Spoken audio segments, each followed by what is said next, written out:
वैदेशिक रोजगार बोर्ड सचिवालय र रेडियो नेपालको सहकार्यमा तयार पारिएको यो हो रेडियो कार्यक्रम वैदेशिक रोजगारी। नमस्कार, रेडियो कार्यक्रम वैदेशिक रोजगारीमा तपाईलाई हार्दिक स्वागत छ।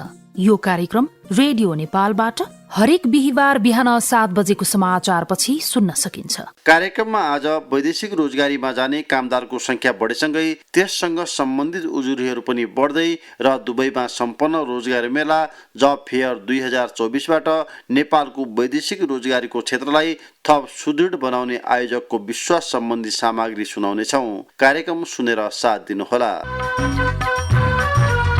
लौ न बाजे, मेरो राशिफल हेरिदिनु पर्यो। जति गरे पनि काम नै हुँदैन। अहिले विदेशका लागि प्रयास गर्दैछु। कस्तो योग छ कुन्नी? यो कुरा पनि ज्योतिषीले भन्ने हो र? पहिलो कुरा त पूर्व तयारी पो चाहियो। के हो यो पूर्व तयारी भनेको? सिप सिक्नु पर्यो, श्रम स्वीकृति भएको निश्चय गर्ने, अनि बिमा, स्वास्थ्य परीक्षण, जानु अघिको अभिमुखीकरणको तालिम लिएपछि पो बाटो खुल्छ त। अनि दलालबाट जोगिनु पर्यो। अब त कुरो बुझ्यौ होला नि? बुझे बाजे, बुझे। भर पर्दो गरी वैदेशिक रोजगारमा जानका लागि वैदेशिक रोजगार विभाग र बोर्डमा सम्पर्क राख्न नभुल्नुहोस्। वैदेशिक रोजगार बोर्ड। वैदेशिक रोजगारीमा जाने कामदारको संख्या बढेसँगै उजुरीको प्रकृतिमा पनि परिवर्तन आएको छ। विगतमा नेपालीहरू खाडी मुलुक र मलेसियालाई प्रमुख श्रम गन्तव्य बनाइरहेको अवस्थामा अहिले युरोपियन मुलुकका साथै अमेरिका, क्यानाडा लगायतका देशतर्फ आकर्षण बढेको छ। यससँगै ठगीका प्रकृतिमा पनि परिवर्तन आएको छ। यस्ता ठगीहरू व्यक्तिगत र संस्थागत हुने गरेको वैदेशिक रोजगार विभागले जनाएको छ। यस आर्थिक वर्षको 6 महिनामा 3495 उजुरी परेको वैदेशिक रोजगार विभागका प्रवक्ता कविराज उप्रेतीले जानकारी दिनुभयो। वैदेशिक रोजगारमा जाने नेपाली श्रमिकहरूको संख्या कोभिड पश्चात पछिल्लो वर्ष एकदमै धेरै संख्यामा बढ्यो। त्यो संख्या बढेसँगै उजुरीको प्रकृतिको परिवर्तन भएको अवस्था छ। विगतमा नेपालीहरू खाडी मुलुक र मलेसियालाई श्रम गन्तव्यका प्रमुख मुलुक बनाइरहेको अवस्थाबाट अहिले युरोपियन मुलुकहरू अर्थात् अमेरिका, क्यानाडासम्म पनि श्रम गर्न जाने लगायतका विषयहरूमा आकर्षण बढिरहेको स्थिति छ। त्यो आकर्षण बढेसँगै अलिक छिटै प्रलोभनमा पर्ने र विदेश जान्छु भन्दाखेरि पनि बिचमा रहेका एजेन्टहरूले अर्थात् चाहिँ नजिकका मान्छेले जसलाई चाहिँ हाम्रा साथीहरूले विश्वास गर्नुहुन्छ, श्रमिकहरूले उहाँहरूले नै ठगीमा पार्ने अवस्थाहरू चाहिँ सिर्जना भएको छ। त्यसमा चाहिँ विशेष गरी संस्थागत रूपमा पनि केही ठगीहरू भएको छ। त्यसै गरी व्यक्तिगत रूपमा श्रम स्वीकृति लिने दिने जानेमा पनि केही ठगीहरू बढेको देखिन्छ। अब संस्थागत र व्यक्तिगत तुलना गर्ने हो भने चाहिँ व्यक्तिगतको संख्या अत्यन्त धेरै बढेर गएको छ अहिले। त्यसले गर्दा हामीले चाहिँ हाम्रो वैदेशिक रोजगार विभागमा रहेको प्रहरी युनिट छ, मुद्दा अनुसन्धान शाखा छ, राहत उद्धार शाखा छ। मुख्य गरी यी 3 शाखाहरूबाट उजुरीको जाहेरीको प्रकृति र किसिम छुट्याएर हामीहरूले उहाँहरूलाई नियमित रूपमा रेस्पोन्स गरिआएका छौँ। अर्धवार्षिक रूपमा म यहाँलाई भनौँ साउनदेखि पुस मसान्तसम्म चाहिँ नै मुद्दा अनुसन्धान शाखामा हामी जाहेरी लिने गर्छौँ। 1130 वटा उजुरी चाहिँ यो 6 महिनामा परेको देखिन्छ। त्यस्तै प्रहरी शाखामा चाहिँ हामीले ती व्यक्तिहरूको 3 पुस्ते माग्ने विवरण जाँच गर्ने, ठिक हो होइन, निज व्यक्तिकै खातामा गएको हो कि होइन लगायतका केवाइसी विवरणहरूदेखि सबै विवरणहरू माग गर्ने गरी 1675 वटा चाहिँ हामीले उजुरी प्रहरी शाखा अन्तर्गत पनि लिएका छौँ। त्यस्तै राहत उद्धार भनेर हामीले चाहिँ 690 वटा उजुरी हामीका प्राप्त भएको छ। त्यसरी कुल हेर्दाखेरि अर्धवार्षिक रूपमा हामीसँग भएको तथ्याङ्क भन्ने हो भने 3495 संख्यामा उजुरी हामीका परेको छ। उजुरी परिसकेपछि उहाँले न्याय पाउन कति समय कुर्नुपर्छ? उजुरीको किसिमको आधारमा पनि निर्धारण हुन्छ। हजुर, यदि उहाँहरूले प्रमाण जुटाउनु भएको छ र प्रमाण पुग्दछ, वैदेशिक रोजगार भन्ने विषय खुलेरै बैंकमै उहाँहरूले सम्बन्धित प्रतिवादीको खातामा पैसा हाल्नु भएको छ भने एकदमै प्रबल सम्भावना हुन्छ। त्यो चाहिँ करिब करिब हामीसँग 100% नै फर्स्योर्ड दर देखिन्छ। कतिपय अवस्थामा चाहिँ व्यक्तिले बैंकमा पैसा लाने, बैंकमा लगेको पैसा पनि अन्यत्र खर्च गरिसक्दाखेरि हामीलाई असुल उपर गर्नु पर्यो, निजको जायज यथा बेचेर पनि केही समय लाग्ने हुन्छ। अर्को संस्थागत उजुरीको किसिम छ भने चाहिँ एकदमै सहज छ। हामीलाई संस्थागत रूपमा उहाँहरूलाई हामी प्रमाण पुगेको आधारमा हामी निर्देशन दिन्छौँ, यो यसरी उजुरी गरेर आउनुभएको छ र प्रमाण यस्तो देखिन्छ, सो सबमा निजको क्षतिपूर्ति दिलाउने यस विभागमा चाहिँ यसरी निर्णय भएको हुनाले सोही बमोजिम कार्यान्वयन गरी जानकारी गराउनु भन्दैपछि उहाँहरूले त्यो पनि गरिदिनुहुन्छ। तर कहिलेकाहीँ कस्तो हुन्छ भने उजुरीकर्ताले पेश गर्ने गरेको डकुमेन्टहरू कमजोर भइदिँदा यथेष्ट प्रमाण नपुग्दा हामीलाई कारबाहीमा चाहिँ केही समस्या आउँछन्। अघि मैले भनेको 3495 उजुरीहरूमै हेर्ने हो भने हामी कहाँ कुल 1560 वटा चाहिँ टोटल रूपमा फर्स्टवेट भएको देखिन्छ।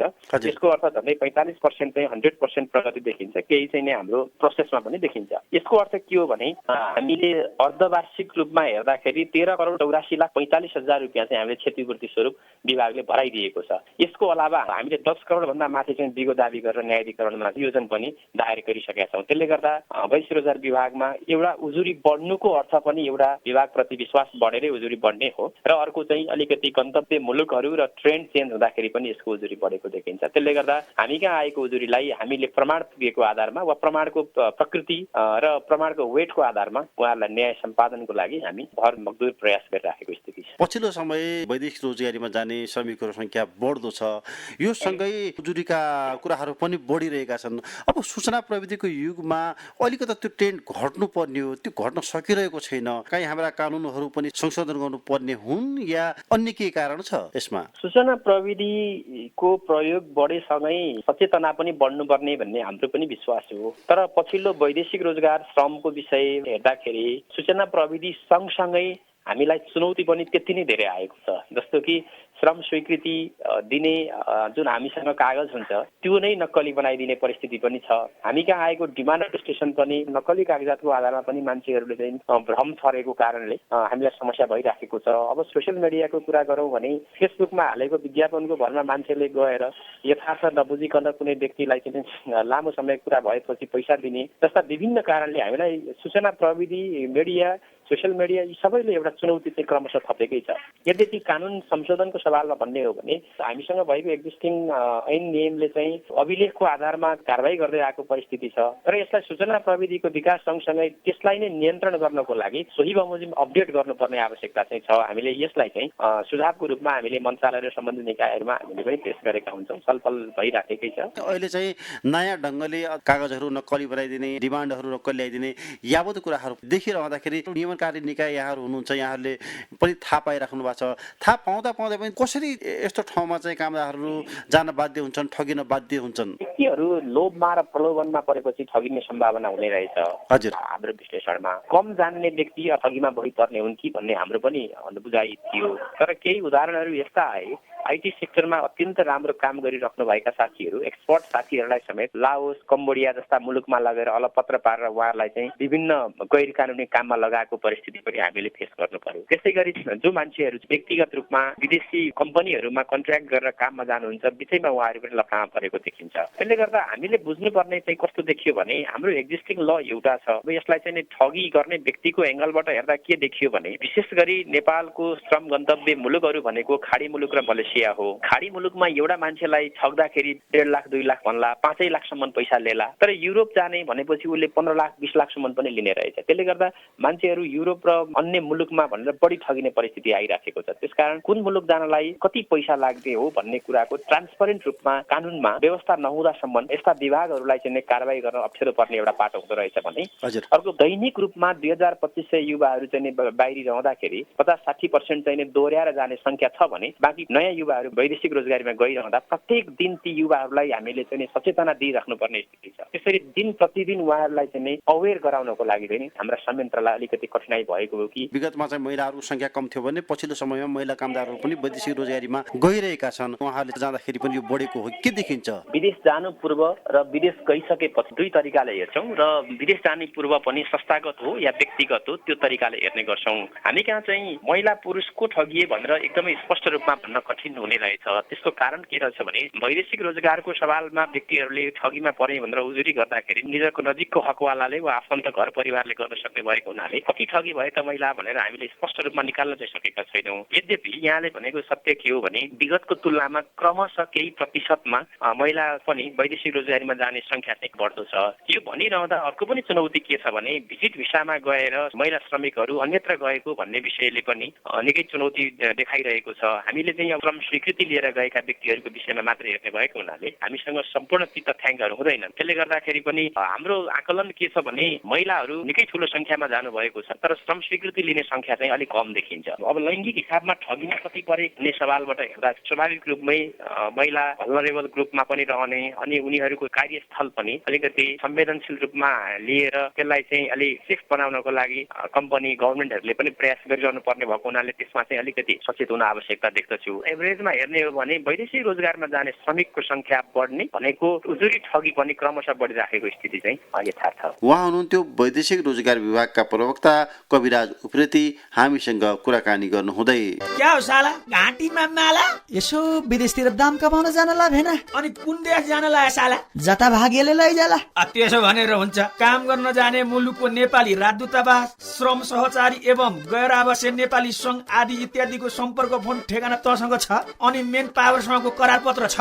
पहिलो कुरो छिर्नु पर्यो त्यसपछि त दुःख पाउलास होस् गरे बाबु। त्यसो भए म विदेश नजाउँ त? तँलाई कसले विदेश नजा भनेछ र? तर जानु अघि सबै कुरा थाहा पाएर प्रक्रिया पुर्याएर मात्र जानु पो भनेको त। खर्च कति लाग्छ, कमाइ कति हुन्छ अनि कति बचाउन सकिन्छ त्यो पहिले जान्नु परेन? ल भेनाको कुराले मेरो घैटमा घाम लाग्यो। तपाईहरू पनि वैदेशिक रोजगारको लागि विदेश जाँदै हुनुहुन्छ भने सबै कुराको प्रक्रिया पूरा गरेर मात्र जानुहोला। वैदेशिक रोजगार बोर्डको सचिवालय। भर्खरै युएईको दुबईमा सम्पन्न रोजगार मेला जब फेयर 2024ले नेपालको वैदेशिक रोजगारको क्षेत्रलाई थप सुदृढ बनाउने आयोजकले विश्वास गरेका छन्। नेपाल वैदेशिक रोजगार व्यवसायी संघले वैदेशिक रोजगार बोर्डको सहकारीमा 17 वर्षपछि रोजगार मेला सम्पन्न गरेको हो। मेलाबाट वैदेशिक रोजगारीको क्षेत्रमा कस्तो किसिमको जनशक्तिको बढी माग हुन्छ र त्यसलाई कसरी पूर्ति गर्न सकिन्छ भन्ने विषयमा समेत गहन छलफल भएको नेपाल वैदेशिक रोजगार व्यवसायी संघका अध्यक्ष राजेन्द्र भण्डारीले जानकारी दिनुभयो। हामी विश्वास छौँ किन हरेक डायलग सरकार टु सरकार business sector to business sector सबै बस्दाखेरि धेरै कुराहरू उठ्छन् र त्यो विषयवस्तु डायलग एकअर्कामा समस्याको रूपमा चाहिँ आएको विषयवस्तु भनेपछि छलफल गरिरहँदा कामदारको पक्षमा त्यसले काम गर्छ। दुबईले पनि हाम्रा श्रमिकका के समस्या हो त भन्ने कुरा र पोलिसीमा के समस्या हो त भन्ने कुरा उहाँहरूले नि त्यो रियलाइज गर्नुभएको छ र गर्नु पनि हुन्छ। किनभने यसरी एउटै थलोमा आएर गर्दाखेरि चाहिँ जब फेयरको उद्देश्य यसले चाहिँ परिपूर्ति गर्छ। एउटा जब फेयरबाट सुरु भएको विषयवस्तु अब अन्तर्क्रिया छलफल इभन त्यहाँका रोजगारदाताहरू नेपालमा पनि अब लगानी गर्नुपर्छ है, कम्युनिटी पनि बिस्तारै सम्बन्ध विस्तार गर्नुपर्छ है भन्ने एउटा नयाँ आयाम पनि थपिएको छ। रोजगारीको अवस्था सँगसँगै कम्युनिटी टु कम्युनिटीको पनि केही कुराहरू त आदान प्रदान भयो नि त। त्यस कारणले गर्दाखेरि यो जब फेयर चाहिँ यसपटक महत्त्वपूर्ण रह्यो। जब फेयर सँगसँगै धेरै कुराहरू हामी बिस्तारै सुरुवात गर्न सक्छौँ किनकि त्यहाँका ठुला रोजगारदाताहरू पनि हुनुहुन्छ उहाँहरू, र उहाँहरूलाई बिस्तारै हामीले नेपाललाई लगानी गर्न आकर्षित गर्नुपर्छ भन्ने पनि हाम्रो उद्देश्य हो। नेपालमा पनि स्किल म्यान पावरहरू उत्पादन हुँदैछन् र ती स्किल म्यान पावरहरू त्यहाँ रिप्लेसमेन्ट गर्नुपर्छ र त्यहाँ सिकेको अनुभव नेपालमा ल्याउनुपर्छ। दुई पक्ष हुनुपर्छ, उहाँहरूको एउटा रेमिटेन्स आउँछ, अर्को सिप आउँछ, दुई किसिमको पुँजी आउँछ। सँगसँगै नेपालमा स्किल म्यान पावर उत्पादन गर्नको लागि लगानी गर्नुपर्छ है। अब एउटा सन्देश दिनको लागि हामीले यो काम गरेका थियौँ र त्यहाँका सरकारी पक्ष, त्यहाँका रोजगारदाताहरू, हाम्रा व्यवसायहरू सबैको प्रतिनिधित्वमूलक जुन कार्यक्रम थियो त्यो कार्यक्रमले चाहिँ एउटा नयाँ सन्देश सँगसँगै अब चाहिँ नेपाली श्रमिकहरू काम गर्नको निमित्त अझ मार्केट चाहिँ बढाउने गरी चाहिँ हामीले यो कार्यक्रम सम्पन्न गरेका छौँ। त्यो कार्यक्रमले एउटा महत्त्वपूर्ण काम गर्छ भन्ने हामीलाई विश्वास लागेको छ। रोजगार मेला आयोजना गर्नुभयो, त्यसमा सहभागिता कस्तो थियो? नेपालको तर्फबाट नेपालको सरकार माननीय मन्त्रीज्यू, सचिवज्यू, दुबईका सरकारका सरकारी पक्षहरू, त्यहाँका रोजगारदाताहरू, यहाँका एजेन्सिजहरू, इभन ट्रेड युनियनदेखि लिएर सबैको प्रतिनिधित्व त्यहाँ थियो। त्यो कार्यक्रममा चाहिँ विभिन्न पक्षमा छलफल पनि भएको थियो। विशेष गरी श्रमिकहरू जो माइग्रेन्ट वर्करहरू हुन्छ उहाँहरूको पक्षमा बढी लाग्नुपर्छ, उहाँहरूलाई स्यालेरी सेक्सन धेरै दिनुपर्छ, उहाँहरूलाई स्किल बनाएर लानको निमित्त त्यहाँको सरकारको पनि कन्सर्न हुनुपर्छ र प्लस सँगसँगै त्यहाँका निजी क्षेत्रले